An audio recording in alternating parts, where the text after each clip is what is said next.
Good morning. It's nice to see everyone on this beautiful Sunday morning.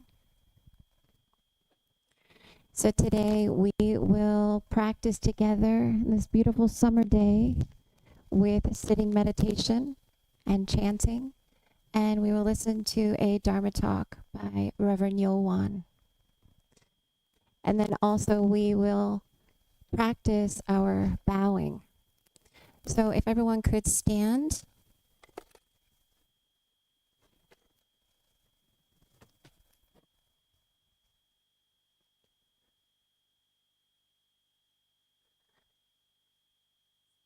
Stand with your palms together, and we face the YeoWon song.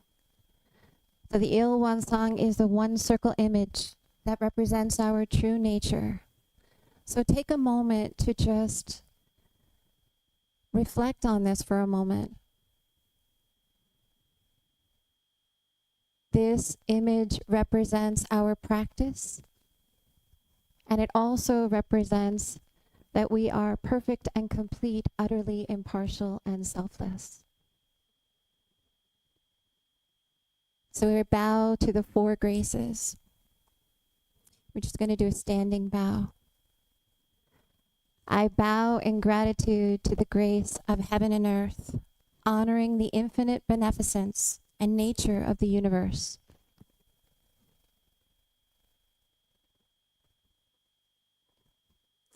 I bow in gratitude to the grace of parents, honoring the beneficence from parents, ancestors, and all those who have had a nurturing role in my life.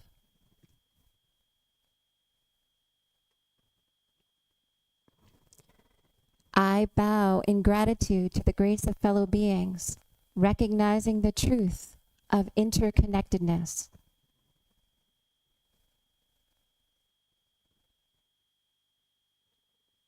I bow in gratitude to the grace of laws that guide us, protect us, and promote justice. Now take a moment to turn to your Dharma friends and Buddhas and say good morning.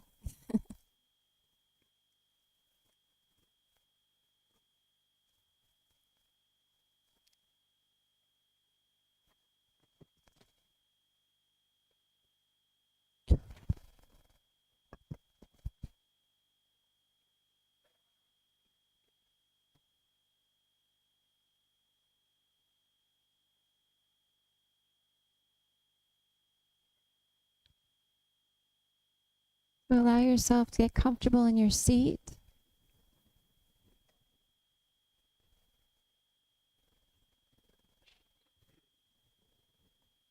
And I will read to you the method of sitting meditation.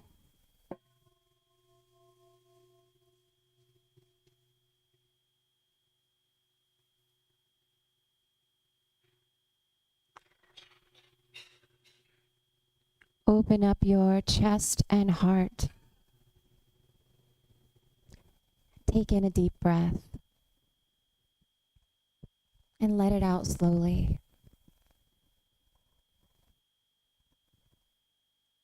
Stretch up tall and align your spine from your neck to your tailbone. Relax your shoulders and arms, and then allow your hands to rest on your knees.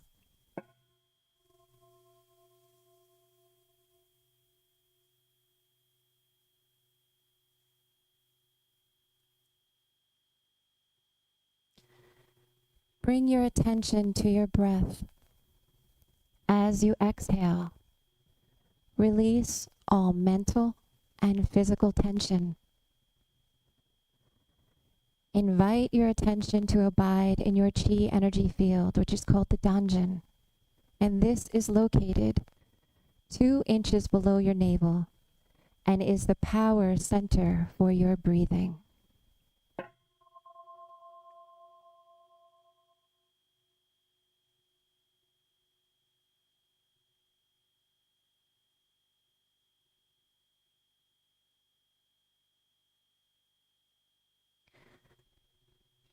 Open your eyes and gaze downward over the end of your nose and to the floor. Keep your mouth closed and allow the tip of your tongue to rest gently against the roof of your mouth.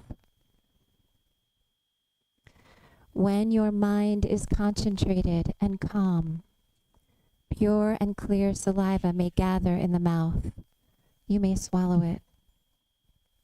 Relax your facial muscles and notice your gentle smile.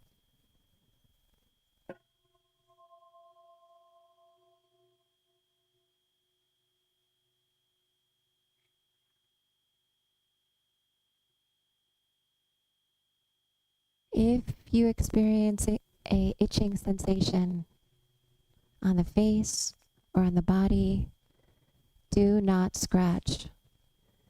This is just a sign that the energy is circulating in the body.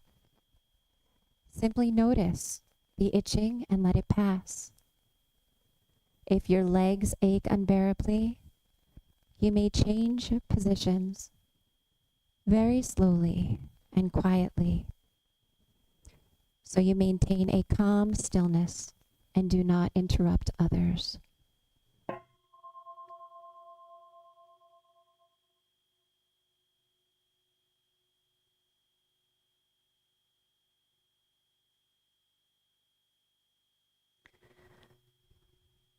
When thoughts arise in your mind, do not be discouraged or disturbed by them. Simply focus on your breathing without reacting to or playing with those thoughts. Recognize them as thoughts. They will disappear by themselves. And remember to keep bringing your awareness back to your Danjin breathing center.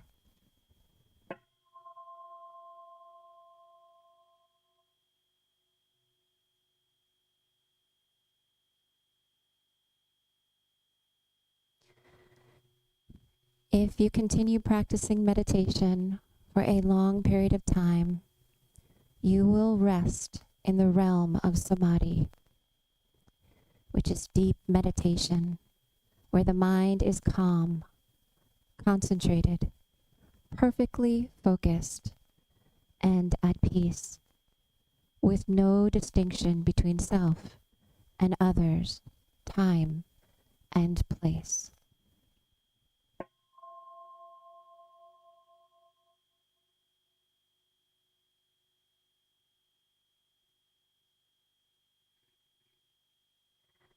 We are grateful to sit quietly together, finding the still point within. May we be here now, aware of our ever calm and alert spirit.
Gently open your eyes. Now, keeping our meditative focus, please open up your hearts and your booklets to page 4 and 5 to chant the YeoWon song vow and the Heart Sutra, led by Ginger Kyomunim and John Delicante on Muktak.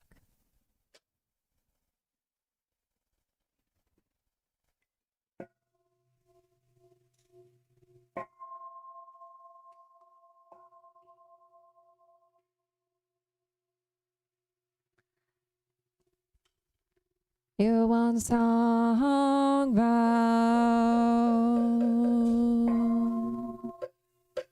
is the realm of samadhi beyond words and speech, the gateway of birth and death, transcending being and non-being, original parent of parents and all beings, and true nature of all Buddhas and masters, unenlightened people and sentient beings, manifest as both permanence and impermanence, viewed as permanence, one unfolds into an infinite world that is abiding, spontaneous, just as it is viewed as impermanence, falls into infinite worlds through the cycle of formation, duration, decay,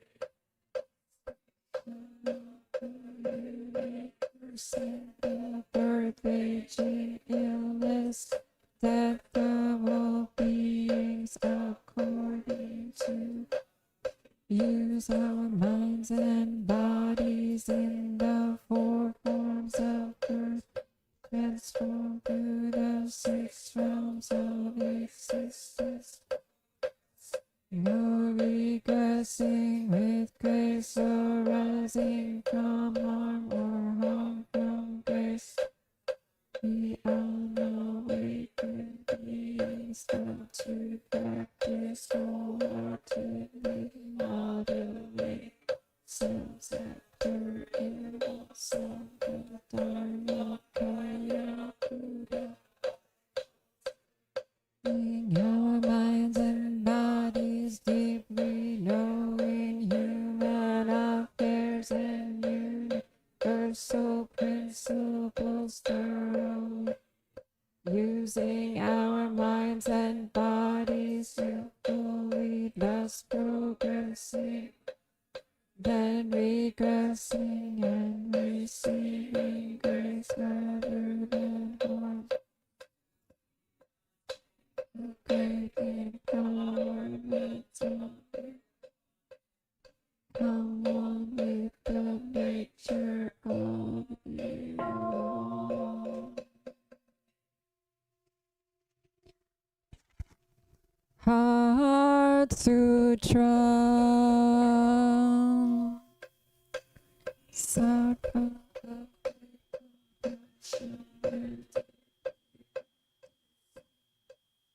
what I tell you was to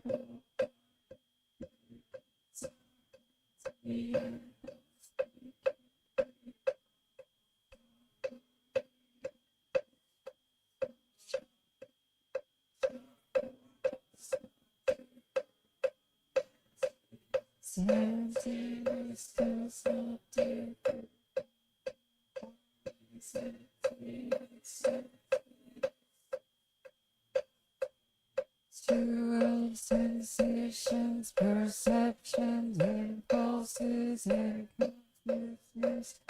Pariputra, all dharmas are empty, do not appear or disappear, are not tainted, pure, do not increase or decrease. There's no form, no sensations, no perceptions. pulses, no conscience. Eyes, no ears, no nose, no tongue, no body, no mind, no form, no smell, no taste, no touch, no object, no eye, ear, nose, tongue, body, or mind, consciousness, ignorance, nor extinction of ignorance, old age and death, nor extinction of death. Suffering, no cause of suffering, cessation of suffering, no path, no wisdom, no attainment, with nothing to Bodhisattva relies on action. The mind has no hindrance, without any hindrance, no fears. Illusion, one dwells in nirvana, Buddhas of the past, present, and future. Prajnaparamita entertains supreme enlightenment.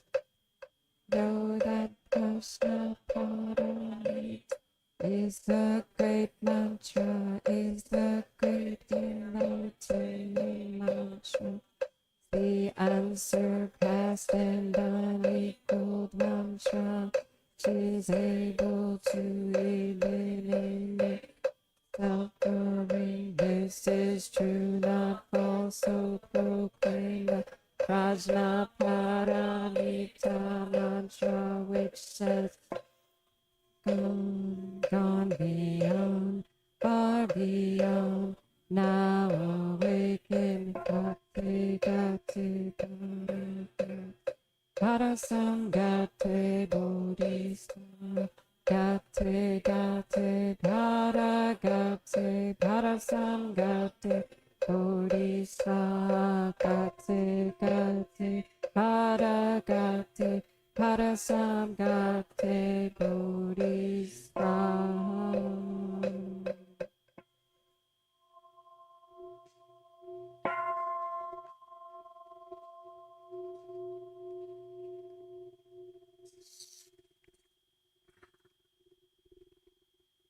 Take a moment, take a breath. I see your beautiful smile, everybody. Is so blessed for us all to be here today together. So let us now turn to Reverend YeoWon, who will be giving us a Dharma talk on the power of true voidness. So please bring your hands together to welcome Reverend YeoWon. Good morning. Today, I'd like to talk to you about true voidness, which is something I've been striving to understand and embody. Many people in this world suffer from many mental hardships such as trauma or panic disorders. Often these issues affect their physical body as well, making daily life difficult. The cases and degrees vary, but I also experienced, so I often ponder its causes and solutions from a mind practice and mind study. Then while having Dharma conversation, one fellow practitioner shared her thoughts on practicing true voidness and recommended that I try it. Her words resonated with me, especially when she mentioned that entering true voidness allows the truth to open my path. So I decided to give it a try, and it was truly made a difference. I'd like to ask you all to consider whether any of these following apply to you. 1, you find yourself dwelling on the past focused mind. 2, you feel anxious when you worry about things that haven't happened yet. Future focused mind. 3, you habitually think this should be like this and that should be like that based on your own standards, or you become attached what you like and dislike. Discriminating and attached mind. 4, your mind becomes agitated when you encounter situations that disrupt your peace or hurt your pride.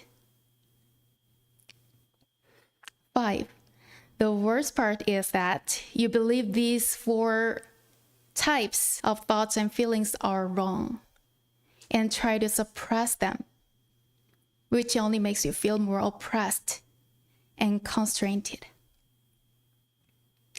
Does anyone here not experience at least one of these types of feelings and thoughts? Maybe not.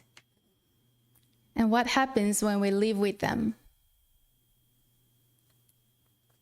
We suffer, primarily because we are causing ourselves the most pain. I've experienced all 5 of these myself, and people often say that I seem calm and serene, but my mind is frequently in turmoil due to these kinds of thoughts and feelings. Before we delve into specific methods of practice, let's first understand what our original nature is, or true voidness truly is. The great Buddhist master, the 6th patriarch Hinung, taught us this. The empty space of the world is neither large nor small, neither long nor short, neither right nor wrong, neither good nor bad.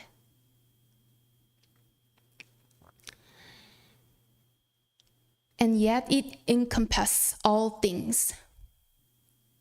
Does the sun, moon, stars, mountains, rivers, earth, plants, trees, good people, bad people, good Dharma, and bad Dharmas are all within this empty space. This vast empty space is also present in each of our minds. It holds everything within it. The good and the bad, without clinging to. It holds everything within it, the good and the bad, without clinging to or rejecting anything. It does not become tainted or attached. So does this mean that true voidness is simply doing nothing and being as inert as a piece of wood? Many practitioners in the past understood voidness in that way, and sought to eliminate all thoughts by retreating to secluded mountains, away from people and distractions. However, although voidness is completely empty, it is also luminously aware of everything. It inherently knows how to nurture life by bringing rain at the right time and allowing seeds to grow and ensuring the good deeds result in good outcomes and bad deeds will lead bad outcomes. It illuminates everything in the universe. When our mind becomes one with this voidness, we call this realm of mind true voidness. It is a state free from attachment, discrimination, and desire, even free from the very notion of emptiness. This pure, innocent mind we had as children before being tainted by the world's influence still exists within us as adults. So, do you have this true voidness in your mind?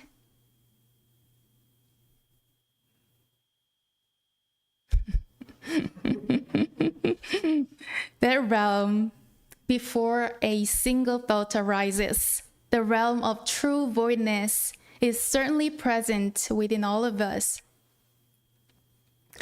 If our original nature is indeed true voidness, then why do we not display this quality when we are engaged in tasks or encountering sensory conditions? The reason is that we do not regularly practice true voidness, and we tend to habitually discriminate and become attached to sensory conditions.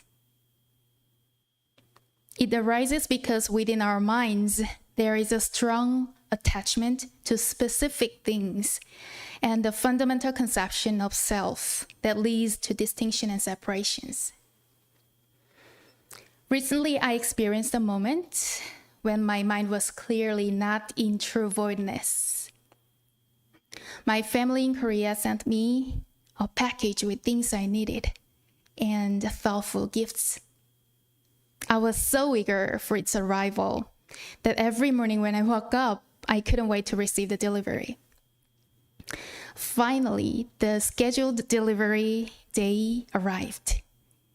But to my dismay, despite waiting all day and watching outside, the delivery person did not come.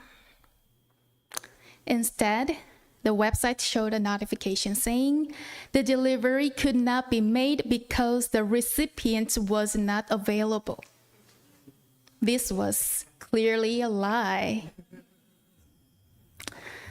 The next day was the weekend, so I had to wait even longer to receive the package. Even though I arranged for a redelivery with the help of Kathy, they broke their words. So I was so angry that I told Kathy that they are bad. At that time, I was actually practicing true voidness, and I recognized that my mind had strayed from true voidness. However, I couldn't control my frustration. It was so hard. I knew it, but it was so hard. So I went into my room and reflected on the situation. Firstly, I realized that my usual state of true voidness had been disrupted. Due to my habitual tendency to discriminate, my mind often strayed from its original state, and true voidness was not easily found when dealing with sensory conditions. Secondly, there was my attachment. My mind was so fixated on the idea of package from my beloved family, and that I became fearful of losing it. This attachment caused my mind to become dark and agitated, making it impossible to see the broader context, such as the current situation or the overall circumstances. If it had been an ordinary package, I wouldn't have been so upset. My frustration stemmed from my strong attachment and expectations.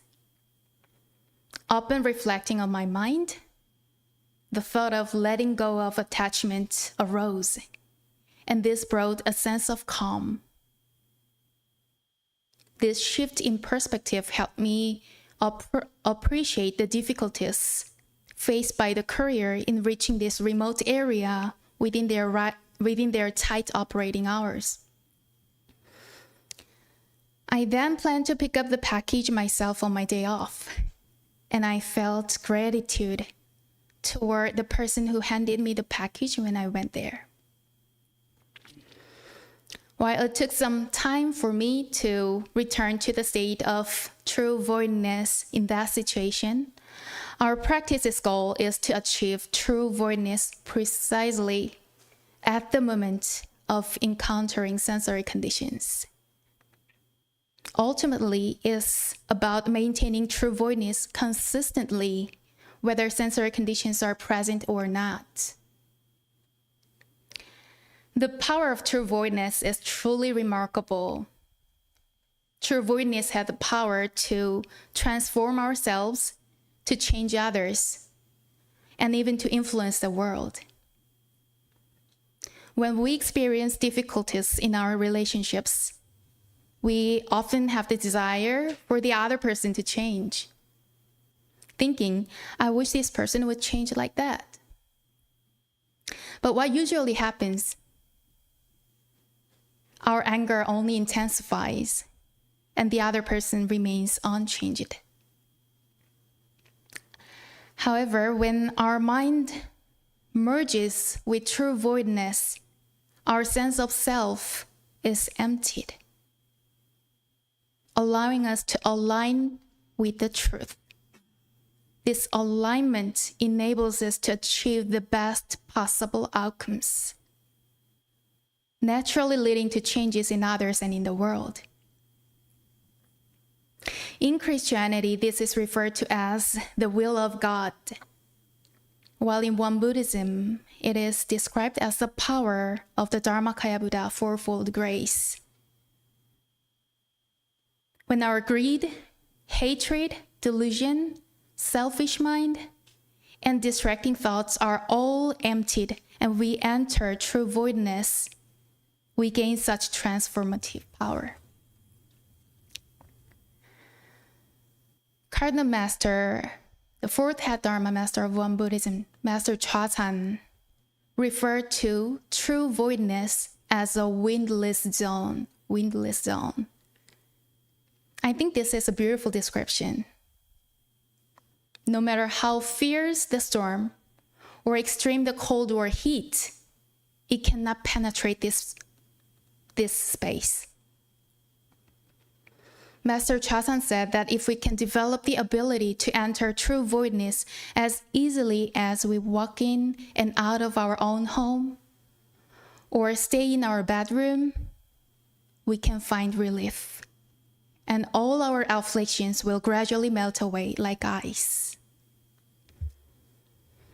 I have personally experienced that when I'm unable to solve problems, or when I'm overwhelmed by irrational situations or emotions, letting go of all thoughts of who is right or wrong, and diving into true voidness, the absolute realm often brings forth new wisdom and a clear mind, gradually resolving the issues.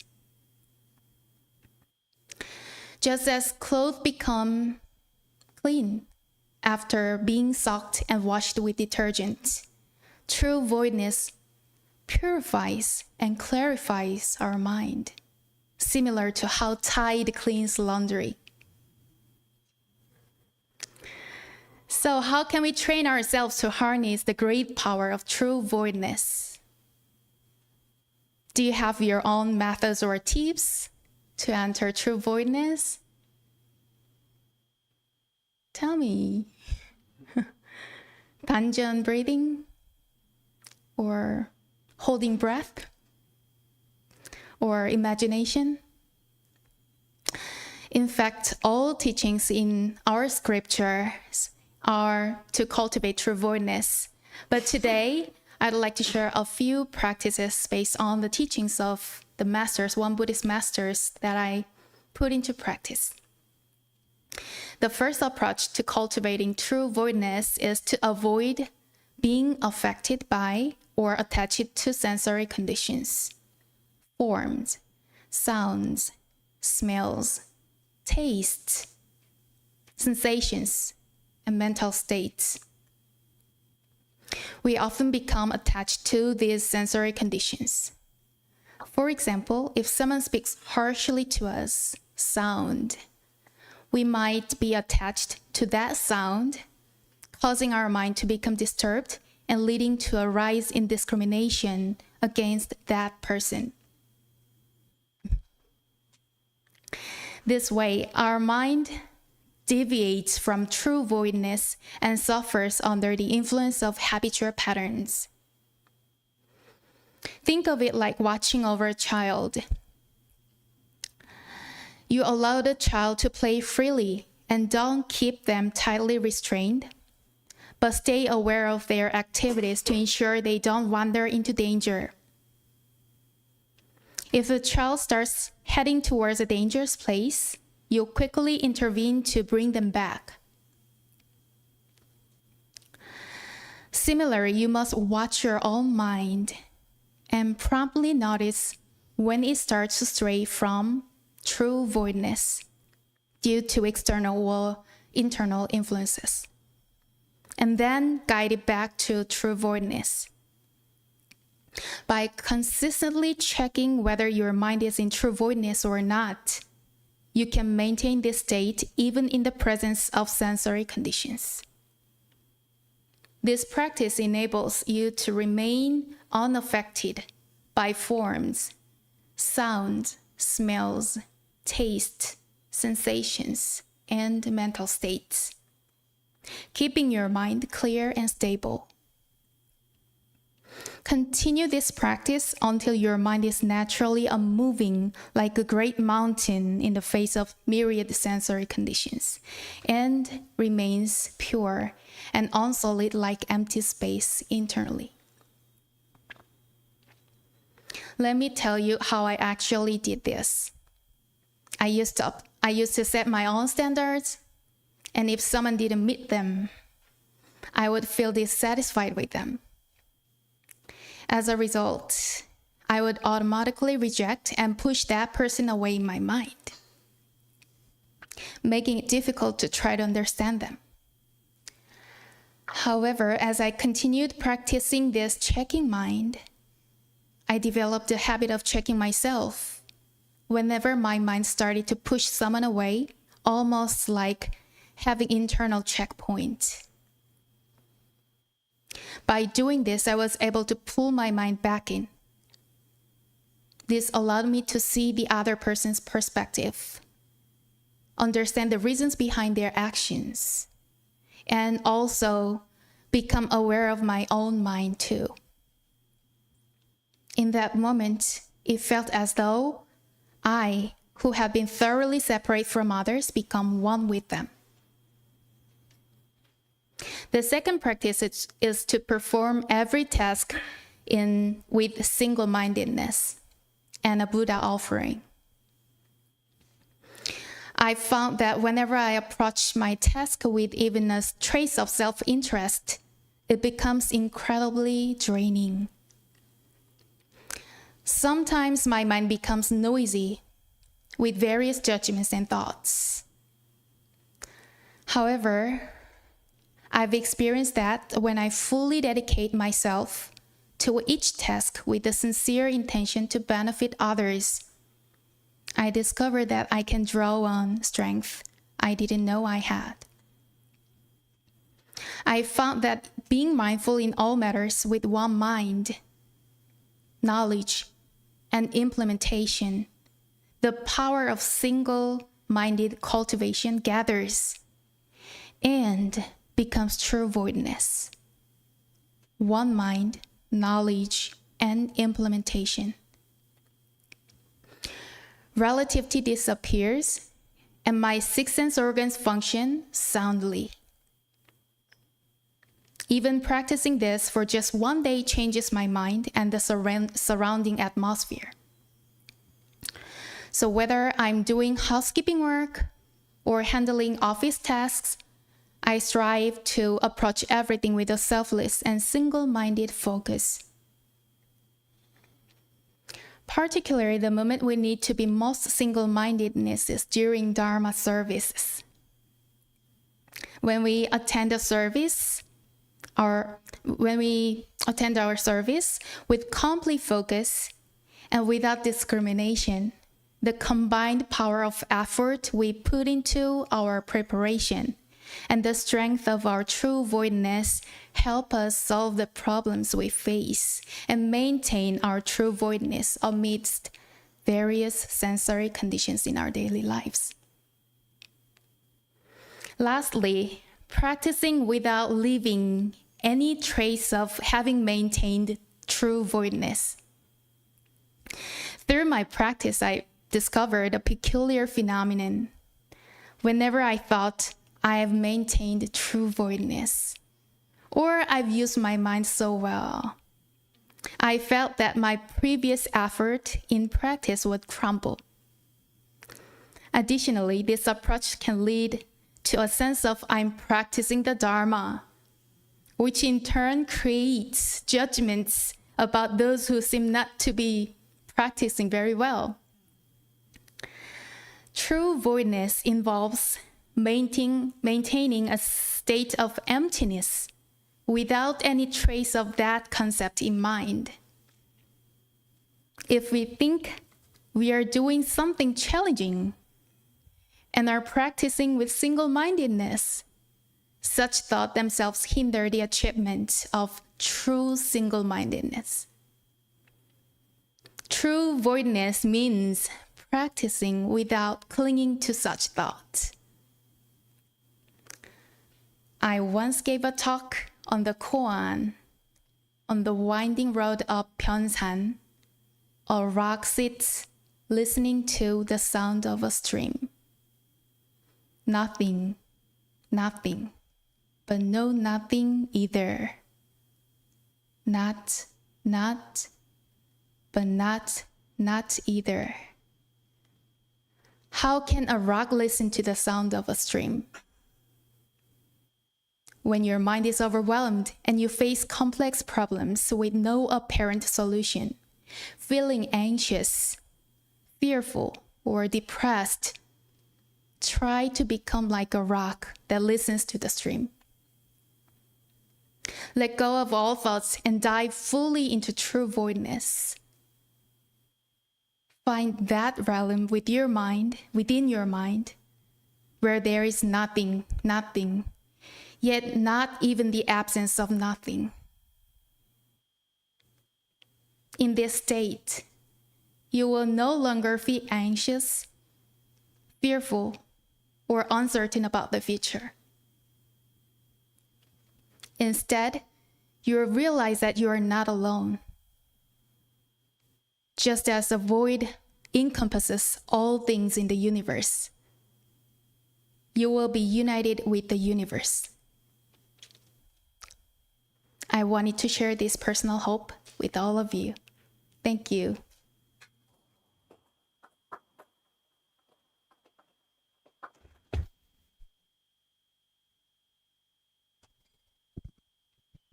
Thank you, Reverend YeoWon, for your beautiful talk, and thank you for taking a concept or taking the words true voidness and bringing clarity and helping us understand that the innocence of that space and the non-clinging and no attachment and no discrimination, that it's always accessible in each and every moment. Thank you so much. So let us now open our booklets at page 6 to read the essential dharmas of daily practice.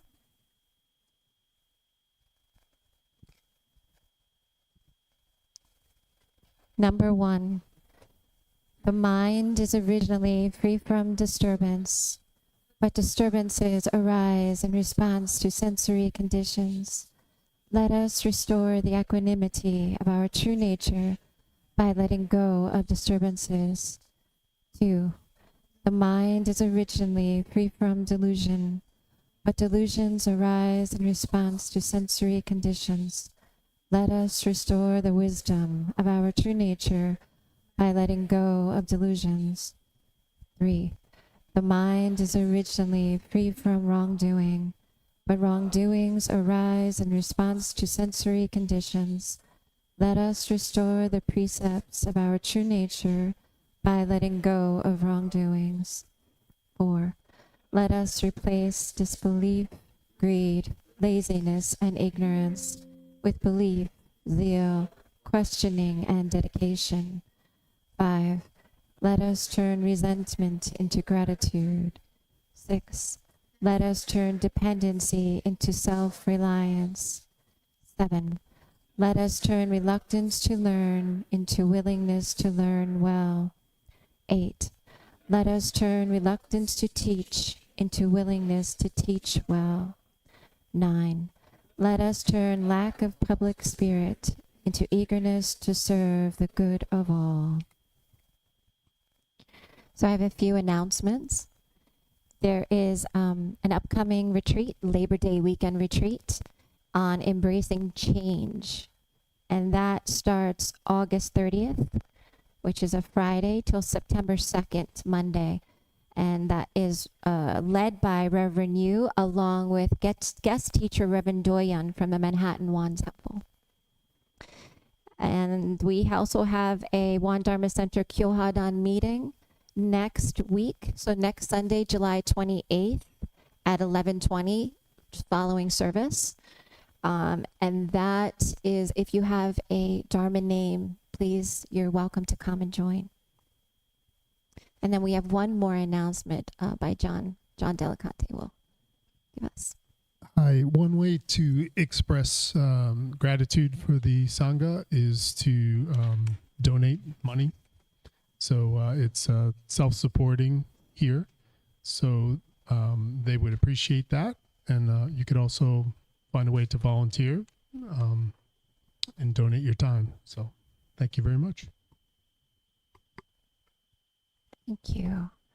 So we'll close today. Please open your books to page 9 to sing the morning prayer song.